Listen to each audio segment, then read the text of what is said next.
All right, everybody.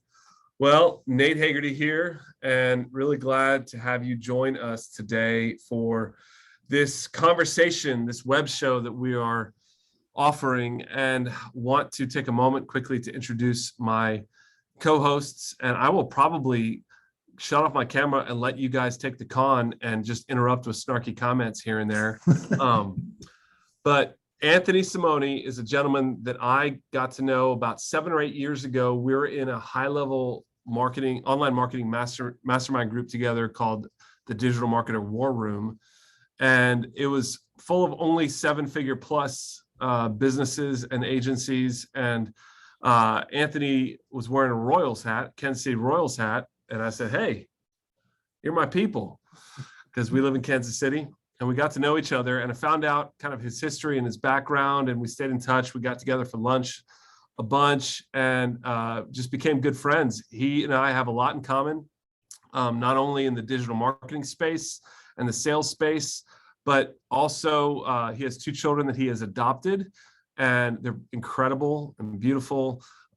His wife is amazing, actually worked with us here at TaxProMarketer for a couple years, and she is, I should say, she's a far superior person to Anthony. But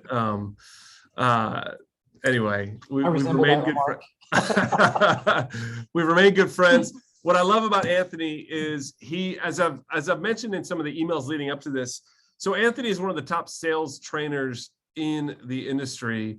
But what I love about what he brings is he's kind of waving the flag in our industry for conversational consultative sales. And of course, a lot of people in the industry might say they promote that concept, but you peek behind the curtain and it's skeezy scripts, manipulative neuro-linguistic programming, and it's a bunch of crap. And it strong arms prospects into, saying yes, and backs them into a corner, and everybody on both sides of it feels slimy at the end of the day. Anthony has taken a different approach where, like, of course, in sales, and I don't want to step on any kind of content that you guys might want to bring, but let me just bring my perspective on this. Sales is all about helping your prospects get the clearest information possible and getting over sort of the emotional hurdles that may or may not be valid for them to get to the place where they want to go. Now, what's requisite in effective sales is that you believe in what you're selling, right? And so what I'm excited about is how Anthony is working with accountants and CPAs about this, because I know that especially within our client base, we tend to attract CPAs and tax practitioners who really are oriented towards serving their clients, but we want to grow their pipeline as much as possible and grow their revenue as much as possible. So Anthony's got this shark with an ethical framework. And Donald is the same way. I've gotten to know Donald through Anthony. They've known each other through a variety of the different business ventures that they've been involved in. I did fail to mention that Anthony has built from scratch multiple 7-figure companies and been a forerunner in other industries as well, before he just a couple of years ago started focusing in on accountants and tax practitioners. Donald, you can create in your head, list off the who's who of sales training, and Donald has probably worked with him. Donald has been a strategist for Tony Robbins, Chet Holmes, Tom Jay Hopkins, Abraham. Yep. Oh gosh, and others. Yeah. Oh my gosh. So thank you for putting up the slide. Donald unfortunately is more handsome than Anthony, as we were talking about before the webinar. But I'm going to let them talk about the selling without selling framework that has been so revolutionary for the accounting and tax practitioners that they've worked with. We have sent a lot of our clients their way here at TaxProMarketer to get them to figure out a framework for all these leads that we might be sending them. Well, so what next? What do we do with the conversation? What's the best way to handle when the client comes in, what are the first words that you should come out of your mouth? We did an office hours that you can actually access in the members area at TaxProMarketer. You just log in with your members account. All of you on this webinar should have access to that free members area, and you can watch a recording of the call that I did with a bunch of Q&A with my TaxProMarketer clients, with Anthony and Donald. I've gotten so much amazing feedback from that office hours webinar that we host live for our clients. So I wanted them to kind of bring some of that and expand upon it to our broader list of 26,000 plus whatever members in the TaxProMarketer family. And so that's what they're here to do today. So quick housekeeping before I kind of shut up and let them take the con. Please engage. Please ask them questions. They are both great on their feet and would love to engage with any particular problems or thorny issues or pushback that you might offer. The best place to do that, in Zoom webinars, there's both a chat and there's a Q&A. If you want your question to sort of like be fully addressed, put it in the Q&A, because that will help us to kind of handle the admin details behind the scenes to make sure it gets handled. If you just want to make a comment, however you want to do it, put that in the chat. So without further ado, I'm going to let you guys talk and kind of back out. Cool. Can you hear me okay still? Yes. We're good? Okay. I'm going to shut off my camera here just because it's a little bit distracting for me, because I've got the slide deck going. And so cool. We'll just kind of start from the beginning here, because really, as Nate said, we're going to talk about how to sell without the typical selling and all that kind of, malarkey that's out there. And those of you, and obviously most of you fall within this, or you wouldn't be here most likely, but if you're in accounting or bookkeeping or business, or you own a tax firm and you want to convert more of your prospects and your existing clients into those higher profit engagements, and to do so without that typical uncomfortable high pressure selling, all that stuff that really just ends up hurting your reputation and also makes great clients turn and run to your competitors' arms. This is going to be enlightening for you. Good news is we don't have anything to sell, unless you come up with something, Nate or Donald, that you want to offer. But we do have just a lot of great information, and also some tools we want to give you, and a free gift as well. But one of the things I like to do on these sessions is figure out where you're at. So let's be a little bit interactive here. And if any of this sounds like you, I'd love to hear from you in the chat box. Are you in your business right now? Are you at a point where you're getting those leads and appointments, but they either end up becoming like a low end engagement, or maybe they don't become an engagement at all? You don't hear back from them. Or maybe you get on these calls, or somebody calls you up and they start asking about price right off the bat. Or you're going through the conversation and all of a sudden they're like full of objections, right? Well, any of that stuff that you're experiencing right now, we're going to talk about some ways to navigate that in a much more efficient way. And if you struggle navigating that conversation efficiently, like I said, with the prospects, and you want to enter into that conversation with more confidence, this is going to help you do that as well, because this is something to write down. Confidence sells. That confidence that you have in your voice and the energy that you have when you get on the call, you get in a conversation, that's going to be what transfers to your prospect or client. And then a big one is, do you secretly know that what you're doing is worth more, but you're afraid to charge higher prices because maybe, just maybe, nobody will pay them, right?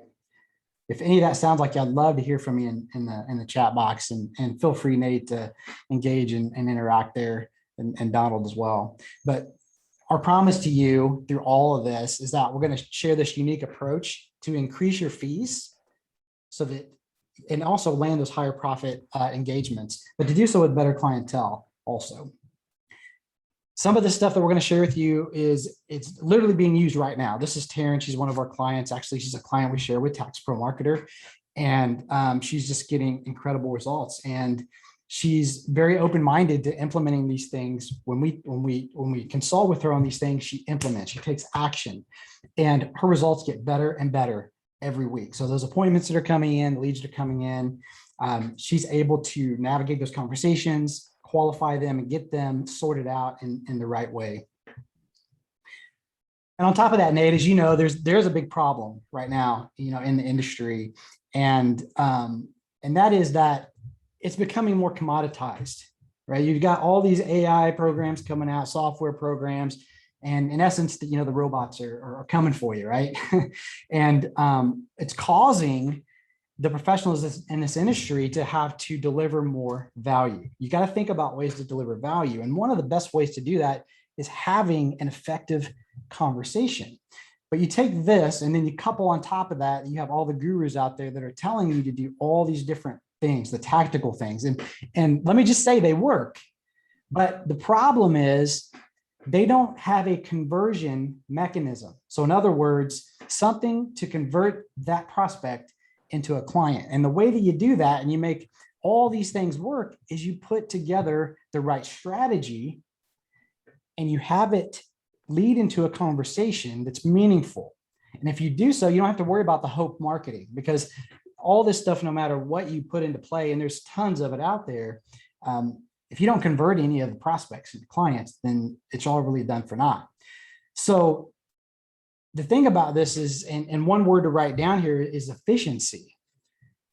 Because no matter what you're doing to grow your business, it's all about becoming more efficient, right? You always got to keep an eye on that efficiency with every promotional activity, every marketing, advertising activity that you're involved in, you're selling, becoming more efficient with your time, energy, and resources. That's all very, very important.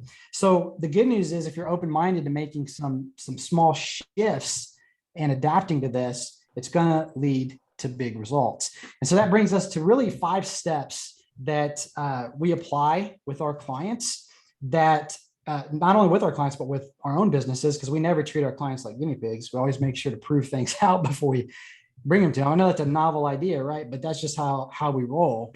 And this is what you need to do to attract those higher profit engagements. And the key to it truly is kind of taking whatever you do. Okay. And I've worked this across many, many industries. It's not what you sell. It's not being a CPA or an accountant or whatever stuff that you're doing. It's who. So changing the focus, and it's almost, I always tell people, it's like the difference between mirrors and windows. Okay. Stop looking in the mirror, start looking out the window. Who are you selling to? Peter Drucker is a sage of a gentleman from the past generation. His famous saying is culture trumps strategy. What does that mean? Okay. So it's really about defining your ideal client, your target audience, and then being able to engage them where they're at. It's all about that. So there again, if your target is engineers, learn their lingo. It's not trying to get them to understand CPA lingo or accountant lingo. It's understanding them as engineers. Okay. So ultimately, you've got to connect with them. So it's about really connecting from the heart and not the brain. Okay. We don't buy logically, we buy emotionally. Okay. So don't pitch. Okay. Really seriously, guys, if you're tempted to start laying out your packages or whatever, stop. Okay. Make sure you're speaking to somebody, not everybody. If you're saying the same thing to everybody, stop it. You've got to cut the clutter, and you've got to be the person for that specific audience. Okay. So have that ideal client in focus and try to raise the bar on it. Okay. Don't go to the bottom. Okay. Understand their uniqueness, their problems, what's going on in their world. The buying criteria has changed. So you've got to ask yourself, how are you showing up? And what we found with our clients is they don't realize that they're so focused kind of one-dimensional. But understand that people are searching you online. It's on Google. Okay, so even if we live and die by word of mouth advertising and referrals and all that stuff, but even if my good friend tells me about somebody, okay, I still validate it by going to Google. Sometimes when I talk to my wife, it's like, we've got a great relationship, and she still checks me out on Google. And you don't think that people are doing that? So how are you showing up? Okay. Danger, okay, is not paying attention to the 800-pound gorilla in the room. If you're not paying attention to how you're showing up on social media, and let's face it, whether you like it or not, it's Facebook, It's LinkedIn. These are the animals that you've got to play with if you are in business today. 30 years ago, you could not ignore the yellow pages. When that ad guy came around, you better buy an ad if you were in business, or you might as well hang it up. Today, you've got to be paying some attention here. Okay. Yeah, and the other thing is, Donald, and Nate, you know this to be absolutely true. It's like what, just kind of bouncing and piggybacking off what Donald said is that we can see, somebody ends up being a client for one of our clients. Let's talk about one that we share, right? You do a little digging, you find out they were referred by somebody, but they landed on one of their web properties before they ever ended up becoming a client. Right? Yeah. That's really true. I mean, people talk about how I get all my clients through referrals, but then what do you think those referrals do before they call? Yeah. Always. And the worst thing you could do, right, is not have a solid presence, because now they go to look you up, right? And somebody else is there and they're doing the right things, then oops. And you can't look like a dinosaur online nowadays. You've got to be active. You've got to be the hip cat. Okay. And it's not just your website. Okay. It's everything out there. And so, take the time to see how you're showing up online. The big guys know this. When you go to Starbucks, it ain't the coffee. Okay. They've got this dialed in. They know who stands in line for that coffee, period.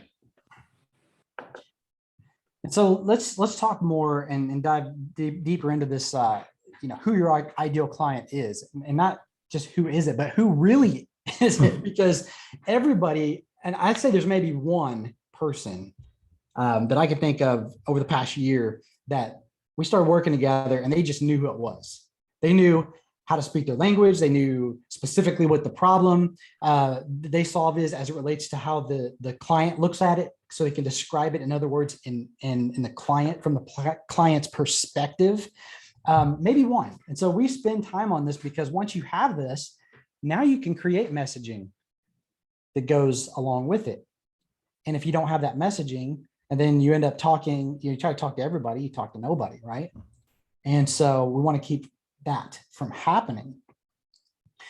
So what industry or niche are they in? So a tip here is to talk with one of them at a time. So if you're marketing, pick one, right? So one of the things that we do for our clients is we do some done for you LinkedIn stuff. Well, probably most of our clients, I'd say probably 99% of them, they serve multiple industries, multiple niches, and they want to serve them all. But the problem is if you don't start and serve only one at a time, then you end up talking, you confuse the market, right? They land on your page and you're trying to serve real estate agents and an HVAC person lands on your page and you're talking all real estate language, right? There's an incongruency there. And the more of that you have, the less successful you're going to be. So another question to ask yourself is, where has most of your past income come from? Maybe you've got some really great clients that you think about them, you get that warm and fuzzy feeling. They're profitable. They appreciate you. They don't make you chase them to get paid. Who are they? What are their goals in life? Is it to make more money, to retire? Think about those things. What are their core values? One of the things that we talk about a lot is, getting away from the practice of, hey, can you fog this mirror? Yes, great, become a client. Right? That's okay in the beginning if you need that. But as you will learn, and some of you are probably shaking your head right now, as you will learn, eventually that will become a thorn. And you've got to get that thorn pulled out. And one of the ways that you can do that is to align values, right? Ask the right questions. What are their values? Do they align with you? Because these are likely clients that are going to end up with you for the rest of your career if you serve them well. What's their income level? What are their biggest obstacles or problems that keep them up at night? How does the prospect see their problem from their perspective? One of the best things you can do, and this is a writer down or two, is the problem is the pitch. Right? The problem is the pitch, because if you can explain your prospect or client's problem in a way that's better than they can explain it, guess what you have? You've stepped into that trusted advisor role because they know you get them. So let me pause and just amplify that for everybody who's paying attention, which should be everybody. The problem is the pitch. What he means by that is entering into the conversation that's already occurring in the mind of your prospects and asking questions that actually like you're listening to and responding to the client, not just your great whiz bang capacity to create KPI reports and, fix the QuickBooks and project, tax planning maneuvers. They don't care about that. They care about whether or not they're reaching their own goals. That's right. Jeff Holmes would say it this way. He said, people will come to you to learn something that's of value to them, then they'll ever come just to be sold to. So really focus on this part of it, the value to them. And if it's not there, you ain't got them. Yep. And then this ties right into that. Then you've got to be able to describe your service offering, right? And how it solves that problem specifically. It can't be just generic. It's got to be tied into what their specific issue is, right? Their goals, that kind of thing. Now, here's a little tip. One of the things that we have our clients do is they're having a problem with this is to have somebody interview them as if they were their ideal client, right? Because it kind of forces them to come to the other side of the table and think about things from their end, because this is a big deal. The more that you can hone this skill, the better you will be at not only converting more prospects to clients, but you will convert more prospects into the ideal client that you're looking to serve. So let's talk about some signs you're working with the wrong type of client, right? So if they're dropping Walmart bags off with their docs and receipts and to your office, that could be a sign. Or they complain about or question your fees, or they're always late with their payment. We were just on a client call last night, and one of the clients said, hey, you know what? This one client of mine continues to complain about the fees, and I over deliver all the time. So I finally just got tired of it, and I sent him a letter, a Dear John letter. And you know what he did?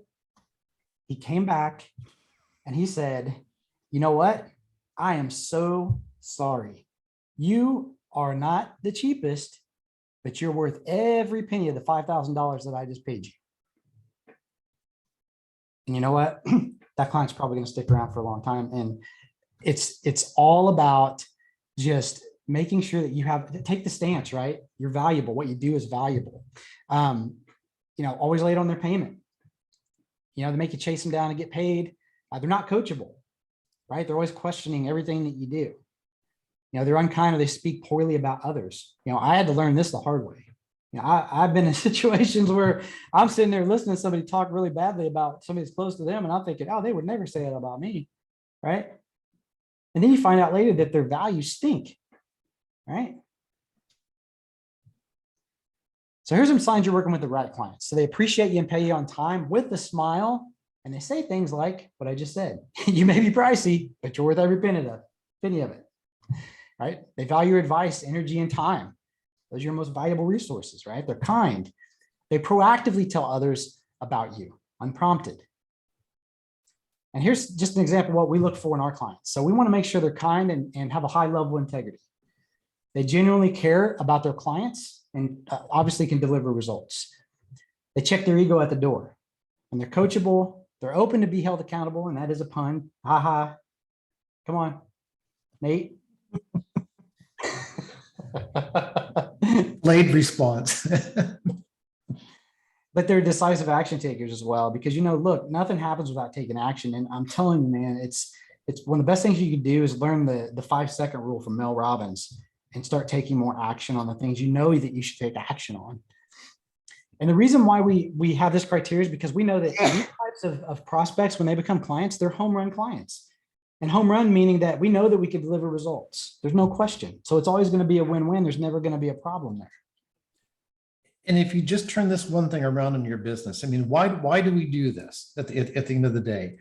It's developing raving fans. Okay, so this puts everything else that you do kind of on steroids, all of your other efforts. Like, why not? Okay, when you start working with nice people, they pay more often, they stay longer. It just, at the end of the day, you don't feel like you've been gone through a ringer. Okay, and these are the kind of clients that consistently are going to refer others to you. And when they do, they're finding more nice people because they are in alignment. Think about it. If you filled your basket with just these kinds of people, how would that change your world? Not just your business world. Think about your personal world. Well, and it's made a huge difference for, there's another client that we share, Nate, name's Jamie. And we just chatted with him. We were supposed to get a really good case study video done. It's coming, but unfortunately his father passed away. And so he's Jamie. What's that? Jamie Paredes? No. Jamie Jacoby. Jacoby. Oh, yeah. Jacoby. Good old boy. He lives here in Texas. But he just told us not too long ago that with our efforts, he's grown his business somewhere between 200 and 300%. We're trying to get a more specific number, but like I said, he had a death in the family, so we haven't been able to reconnect yet. But these are the things that he's doing. I mean, he's listening and he's implementing, and he's before judging, he's seeing if the proof's in the pudding, and it's working really well for him. And before we move on, Nate, I'd like to offer everybody a tool that we give to private clients only. It's a worksheet that helps them go through the process of determining who their ideal client is, and then how to position their offering to that client. So if you want to take out your mobile phone and text this word worksheet to 512-991-0627, we'll send that over to you. And I put that in the chat as well for people if you want to catch it there. Cool. I'm getting it. Yeah, that's good. Yeah, it's a good worksheet. We've had a lot of people run through that worksheet and really get some traction with it. Yeah, and along with that, Nate, if anybody's got to kind of head out early, I mean, we're all professionals here, and there might be some that have appointments they got to get to or whatnot. We want to make sure you don't miss out on this particular gift that we want to give to a few of the people here that will help them go through this worksheet. But not only that, will also help them to determine where the biggest opportunities lie in their business right now with the marketing activities they're doing, with the selling that they're doing. And we want to offer that to a few people here if they want to take us up on that. We're going to hop on an actual Zoom call like this, and my camera will be on because I won't have slides going at the same time and it won't be distracting. But we, once you book that call, we actually get to work on a game plan for you. So when we come to the call, we have some really good stuff to deliver. So I don't know if you want to type that URL into the. Got it already. Yep. Got it. Cool. All right. Let's talk about raising your fees. Now, there's only two reasons, and we probably mentioned this a couple of times already, but there's only a couple of reasons why you're not charging higher fees. And that's either you don't think your expertise is worth it, so the confidence, right? Or you think it's worth it, but nobody's going to pay you. Now, either way, this is a problem because what you do matters way more than you probably think. Some of you probably have never thought about this, but do you realize, and Nate, you said this earlier, nobody wants bookkeeping. Nobody wants tax planning. Nobody wants a tax return done. You know what they want? They want the result that comes from it. But how do we know what that is? You got to figure that out, because when you figure that out, then you can start to increase your confidence, right? Your confidence on what you're charging and what it's worth. Listen, last week I saw this accountant. She was selling tax planning packages, right? And something that she'd normally sell for about $9K for the year, she just figured, hey, you know what? I'm going to try it. Threw out the number 30,000. What do you think happened? She got the deal. And what did that do? It changed the perspective.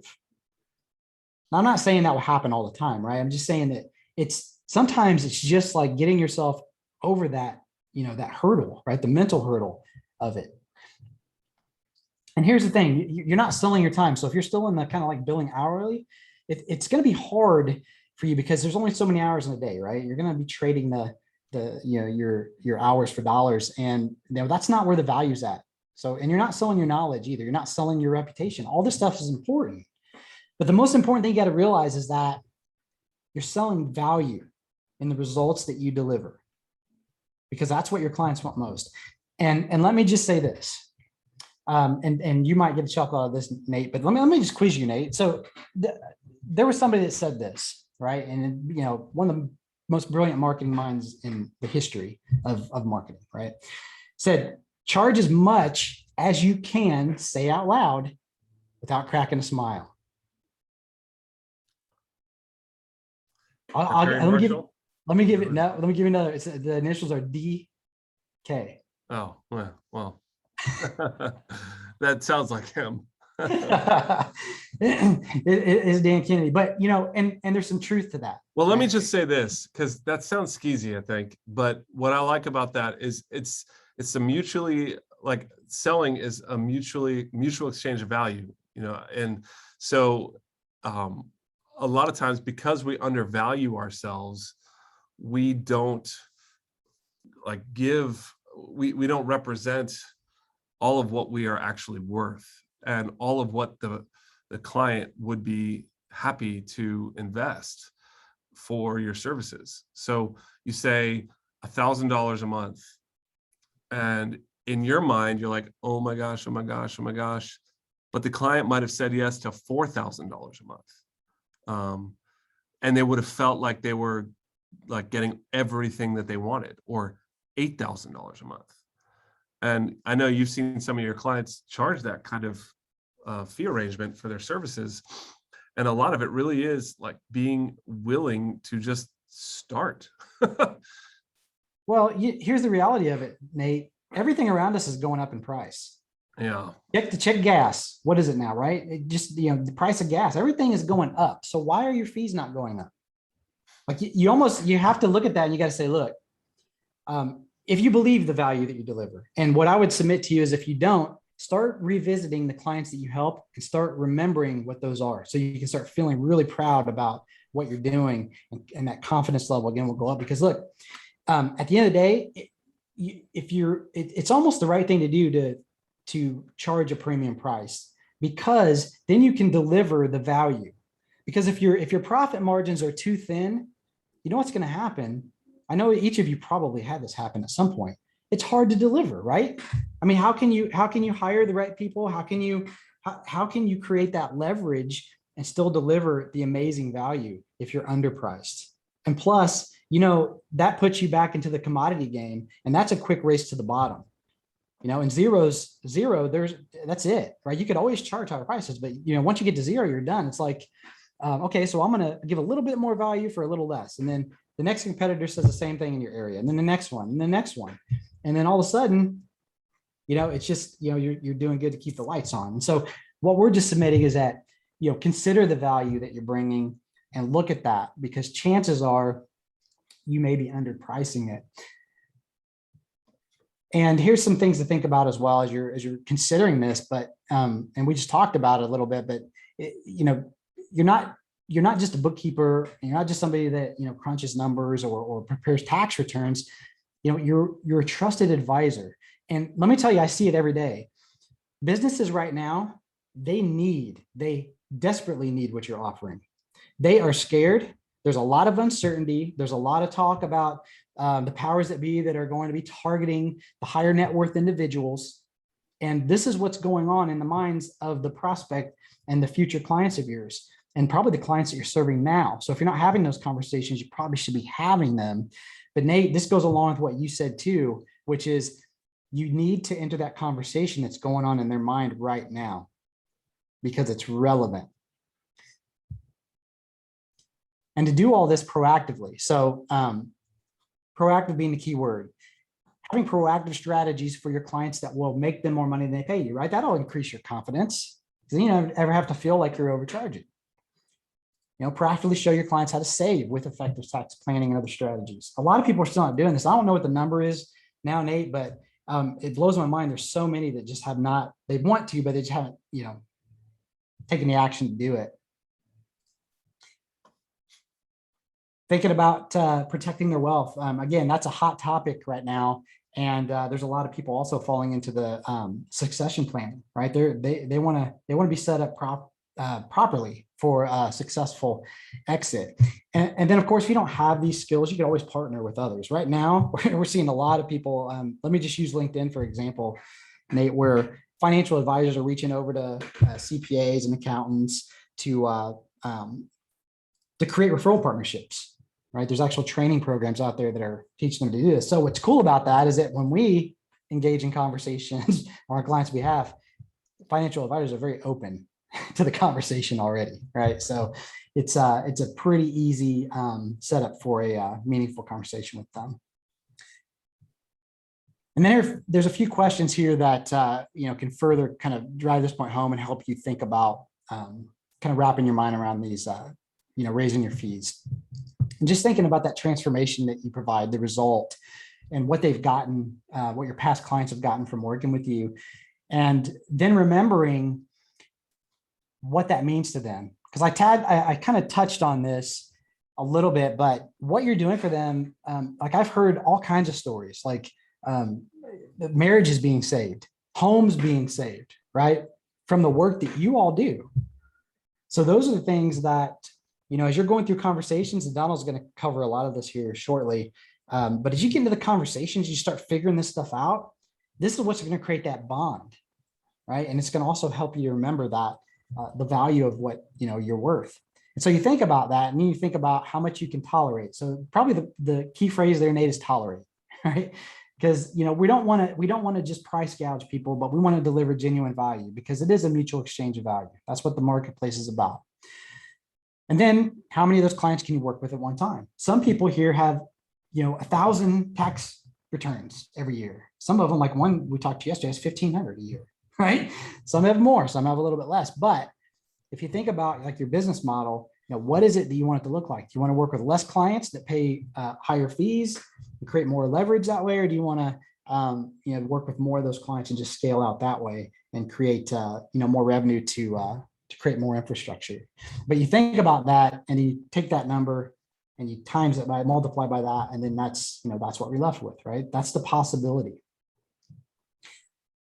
And I kind of hesitate to go into this, but because it's a little bit woo-woo, Nate. But here's what I've discovered, and I would challenge anybody here to prove me wrong, because I've talked to so many people and been around so many people. But what we have for our intention, whatever our intentions are, that's what we're attracting. So your business is no different. So it's like a mirror. And so whatever your intentions are, that's what's reflecting back to you. So if you're just out to make a quick buck, and there are a lot of people that are out there just trying to make a quick buck, you know what you're going to attract? You're going to attract bad clients, no clients, people that don't trust you, all that kind of stuff that you probably don't want. But if you really genuinely trying to deliver value, right, and you're willing to act like the kind of client that you want to attract. So in other words, don't be afraid to invest in yourself. Don't be afraid to take action on certain things, right? Then that's the kind of client that you will attract. And I don't know the science behind it, but I can tell you I've been doing this for 14 years now, plus 14 plus years. I could tell you that this has rang true for all the most successful people that I've been around and worked with, including myself. I would echo that profoundly. It's the law of attraction on steroids. There's universal laws that you just can't break here. So don't try to get something that you ain't got. Be it. Right. And then step 4 is how you're showing up online. Right. And, this is so important. And Nate, I know you've got so much knowledge on this, and it's such things change fast, right? I mean, it's like what happened 12 months ago is so much different than what's happening right now. And we're sort of in that digital revolution, so to speak. And then you've got, all this stuff, right, that's just popping up at you everywhere. It's like learning a foreign language, right? So how do you sift through all that stuff to figure out what works, what doesn't work? And because there's a million different things, right? And so let me just throw you on the spot, Nate, and go through a little bit of this, because I know you do entire webinars on this. Yeah. But talk a little bit about this and why it's so important to show. Well, I don't want to steal too much of your fire, so I'm not going to spend a lot of time on this. But essentially, there's a lot of people in the marketplace who advocate that you just need one funnel. You just need one place to show up, and you can pay money to get some ads and drive them to this high pressure sales funnel, and then you get them into a calendar meeting or whatever, and you talk on the phone or in person and you sell them. Well, the problem with that methodology is, number one, if you stop the advertising, nothing happens. Number two, a lot of people in the marketplace now are used to this methodology, and they are pretty hip to the tactical, neurolinguistic programming crap that a lot of salespeople will use. And your more sophisticated kind of clients, the ones who are willing to invest thousands of dollars per month, don't want to be squeezed through a one-step decision. Google did a recent survey or a recent analysis of their data on the back end, where they identified that the modern prospect takes hundreds of touches, and multiple micro commitments along the way before they make a decision to buy simple consumer goods. Let's think about professional services as an even more complex decision. And so your prospects are looking all over the place. And so what you need to have in place is a kind of an omnipresent strategy. And that's what we call our digital dominance method for us, for our clients or what have you. But you guys can do it too if you're not one of our clients. It's just handling your Google My Business and all of the dozens and dozens of secondary listings, making sure that they are on lock and have the correct information and are optimized. Building your website towards relationships and content so that it shows up in the search engines, shows up highly in the maps listings, because your prospects are going all over the place, and they're lurking before they make a decision about using your services. So if you just search for your company online, you're gonna see like a bunch of different places that your company is found, and have you paid attention to all those different places. And then on top of that, building a system so that once they do make that micro commitment, you can follow up with them properly and build that relationship over time. It's the only ethical way to make a sale, in my opinion, when you aren't squeezing people to make an emotional instant decision, but you are giving them a lot of value first information that doesn't ignore the emotions, doesn't ignore the place that your prospects live, but just touches them in the multiple stages of the relationship journey and gets them to the point where when they are actually finally meeting with you, you don't have to use the high pressure sales tactics, because they've already kind of gotten a flavor for you and you've gone on multiple, quote unquote dates. And so that's what the digital dominance method is all about, is making sure that you are kind of managing every component of all the different online properties available, so that your prospect is getting their itches sufficiently scratched before you actually end up having the conversation, so that when you do have the conversation, it's a lot simpler of a conversation and you don't have to use those high pressure tactics.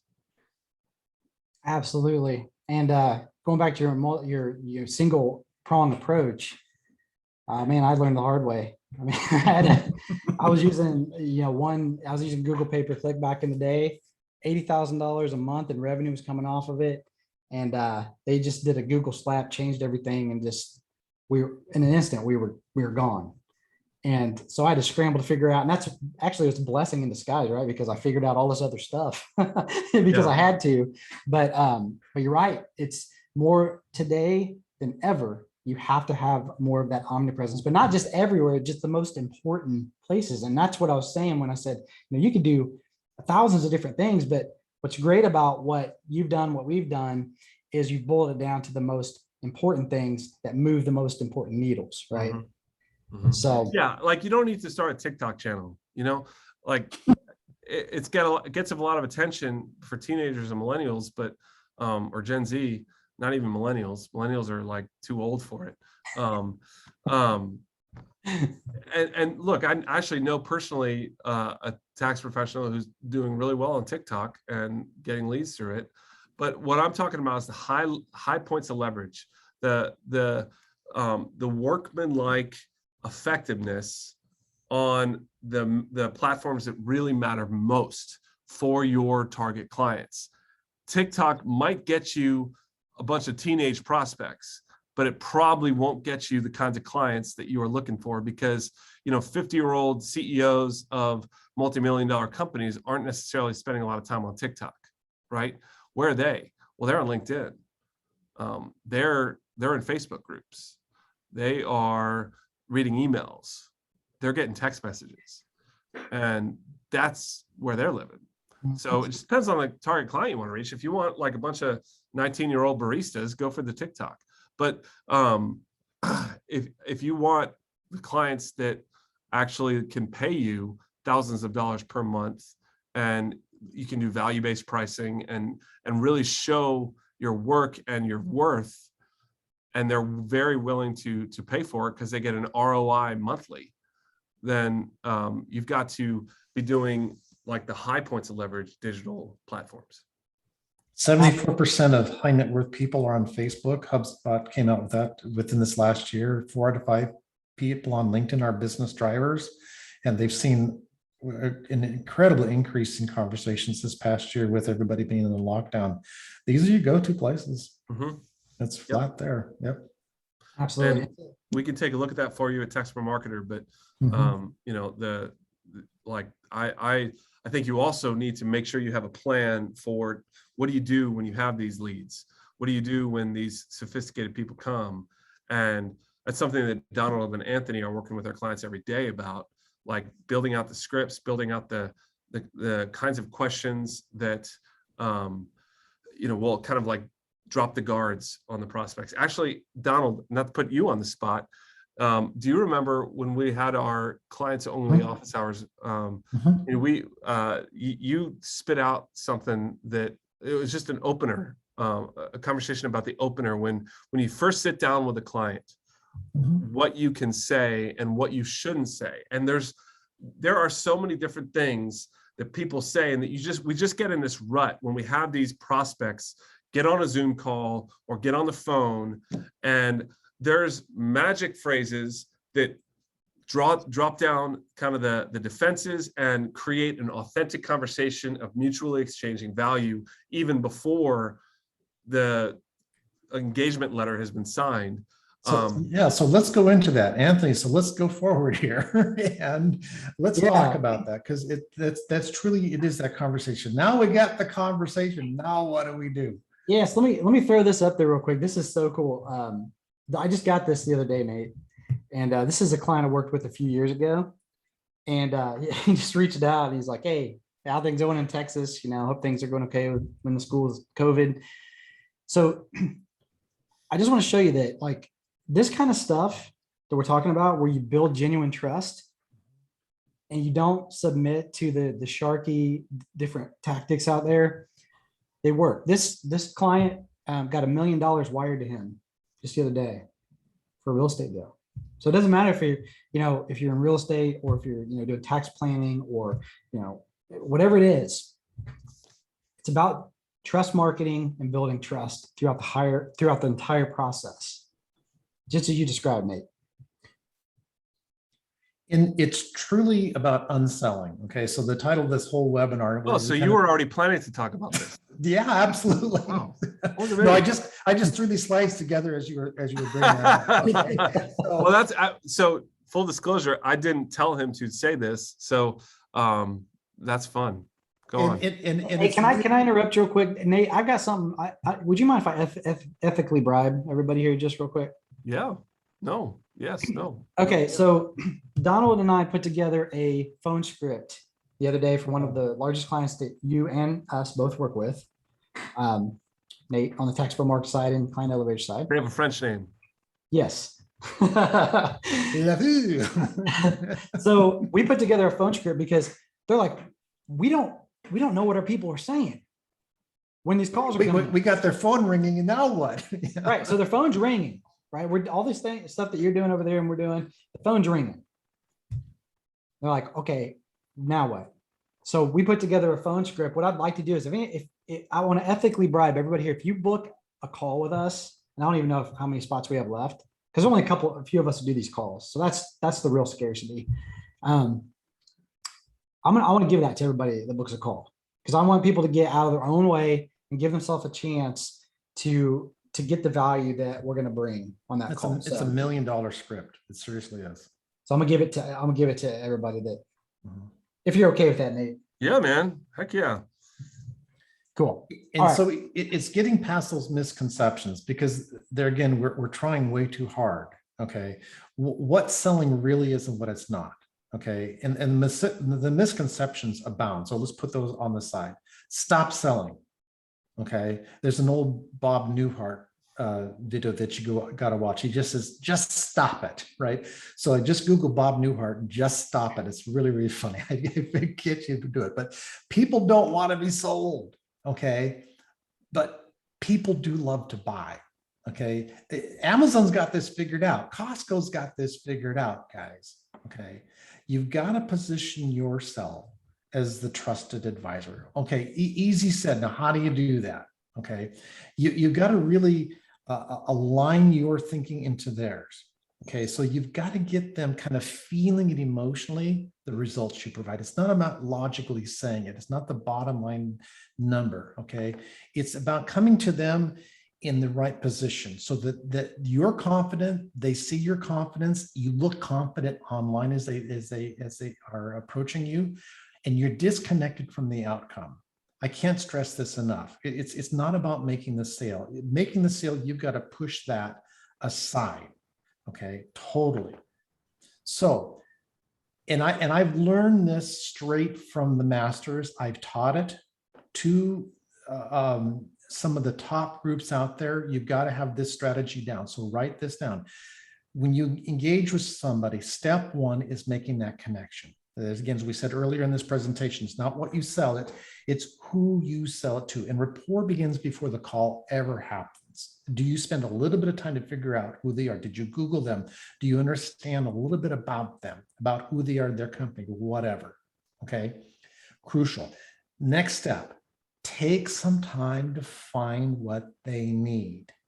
Okay, and that requires you to ask some good questions and to zip it and ask multiple questions. So not just why, the why of the why is really, really crucial. So you need to get your taxes done. That's the need. Why do you need to get your taxes done? Right? And why? Okay. When you're really clear on that, and there's a lot of good material out there on that. And I've done master classes on this where I've just gone deep on this one step. With our clients, I mean, we're going to be initiating a whole training each week for our clients where I'm just going to go granular here because it's that important. Step 3 then is to build the value. Okay, this is where you probably are going to start pitching. And if you started doing this anywhere near 20 minutes into a conversation, you're way too soon in that process. Okay, but it doesn't stop there. Okay, once you've got the what, you've really got to create the desire. That's the how. Okay, sometimes that's future pacing them, seeing the results. Sometimes that's bringing in some research that really solidifies it or something like that. And you're there. If you've done these first 4 steps up front, the next step, which is overcoming objections, usually is not even there. How many sales trainings out there focus on step 5? I can tell you, I've been through them all, and that's not where you want to focus. If you've done step 1, 2, 3, and 4, this is a no-brainer. The next step, for some people, is so doggone hard. Close the deal up. Ask for them to sign on the dotted line. Get their payment information, whatever it is. Move forward for that. But as Nate alluded to earlier, with Google's research, step 7 is probably where the majority of the money is. Okay, it's the follow-up. Okay, because even when you go through step 1 through 6, you still have got to get back with them. You've got to create that next appointment, because they might need to go back and talk to their wife or whatever story they give you. Be ready for that. Okay. Do we want to close them on the spot? Probably not. Okay. Do we want to create a follow-up pattern with them? Absolutely. Okay. But most importantly is give them room. Okay. Listen to them. Not so that you can just say the next thing. Listen so that you're truly present with them and understanding. There again, ask 2nd and 3rd level questions. If you find out why, find out why. You've got 9 kids, why? Right? And it's like, why? And when you really get to the heart of it, usually about 4 or 5 whys deep, then you're getting really to the emotion of it. Okay. Okay. Can I interrupt you, Donald? 2 things. So the question that you threw out on our client office hours that I really liked, you said, how can I help? And so right away, it disarms the person who's being asked a question and gets them to start talking about themselves, right? Gets them to start talking about their situation that you can then kind of like enter into, versus like, what can I do for you?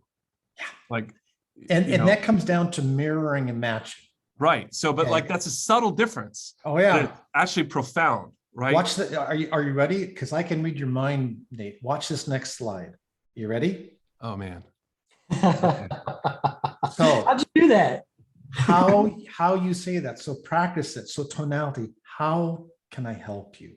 How can I help you? How can I help you? So this is where the words and how you say the words are crucial. There again, beyond that, some phrases that work every time, I'll add to that repertoire for you, Nate. Based on what you've told me here, the next step is, right? And then, hey, what's your ideal time frame for getting this done, right? And how soon would you like to see this happen?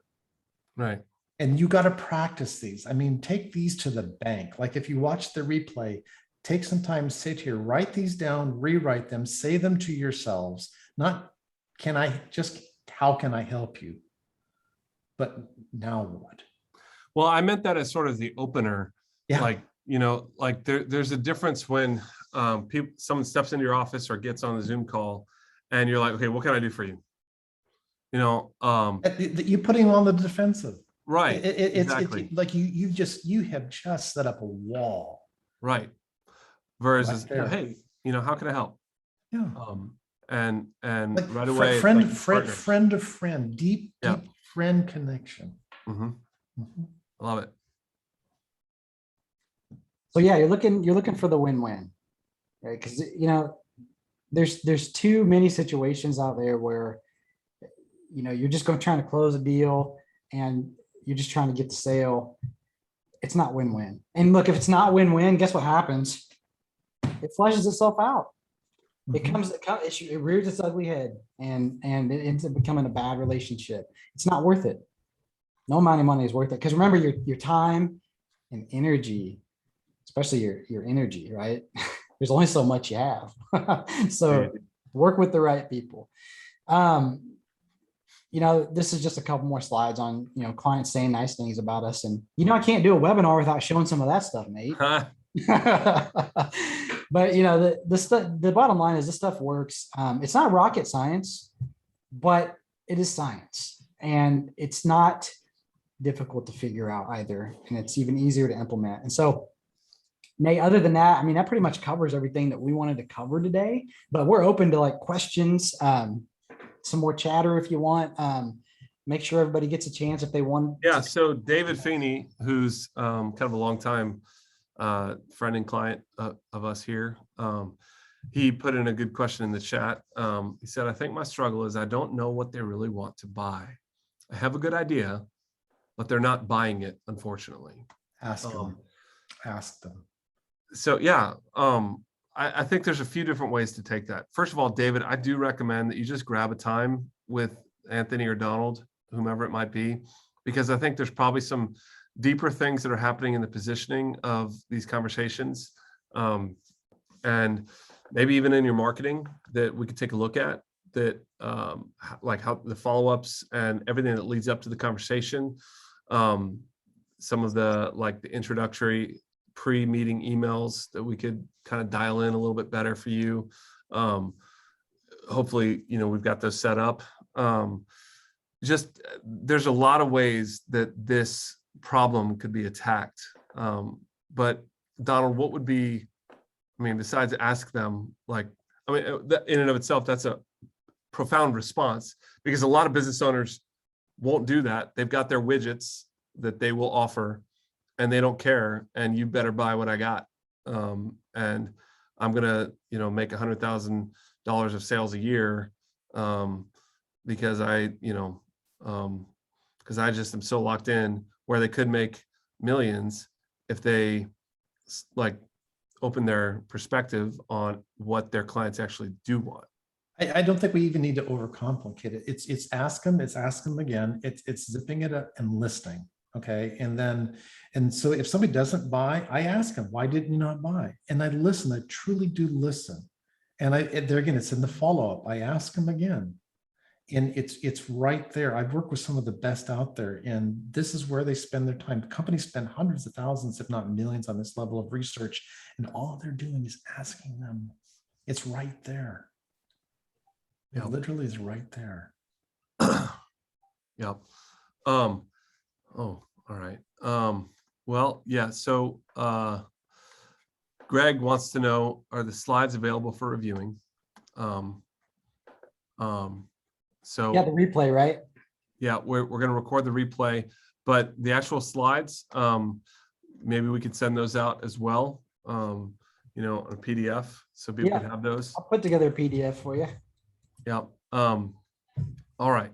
So, anonymous attendee, I love the anonymous attendees, wanted to know about the hooks in the email, the 7-step conversational framework we did go through.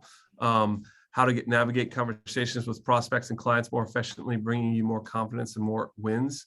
We went through that. I mean, that's essentially, and I'll let you guys kind of speak to this because it's your presentation. But I mean, I see all this stuff. The one thing that, if uncovered, will increase your engagement win rate by 20 to 30% or more. What would you say that is? Why they are looking. So think about this question. Ask the question, what is going on in your life or your business that has you consider making a change? Has you considering making a change? That question in and of itself will typically open up a whole world of discussion. And the magic part of that is you're not telling them you're assuming they're going to make a change. You're just saying, hey, what's got you considering making a change? That's non-threatening, right? It's non-invasive. So, most of the time they're going to open up. And when they open up like that, you're going to find out the truth of what's really going on. And then that's going to increase your conversion rate. That's actually on the low end. It's going to increase your conversion rate upwards of that. But, modestly speaking, it's going to, at minimum, do that. You're creating a bond that nobody else is creating, and you're creating trust that nobody else is creating. When you do that, you watch and see how many more of your clients will convert.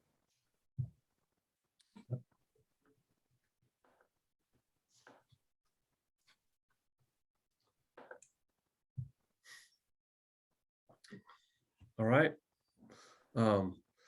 Well, I mean, it looks like there's a few more questions coming in, but my recommendation, just for the sake of time, since we're kind of hit our hour mark, is my recommendation is that you guys will go to this link that I'm putting into the chat right now that you can click on and just grab a time on the calendar. And I mean, there is a few sessions available. Actually, there's a fair number of sessions available. So I think I'm so thankful, Anthony and Donald, for your time that you invest in the TaxProMarketer family. I really do. I mean it when I say, like, I feel like what you bring to the table is different from a lot of the Sharky sales gurus out there, and your experience with the industry is invaluable.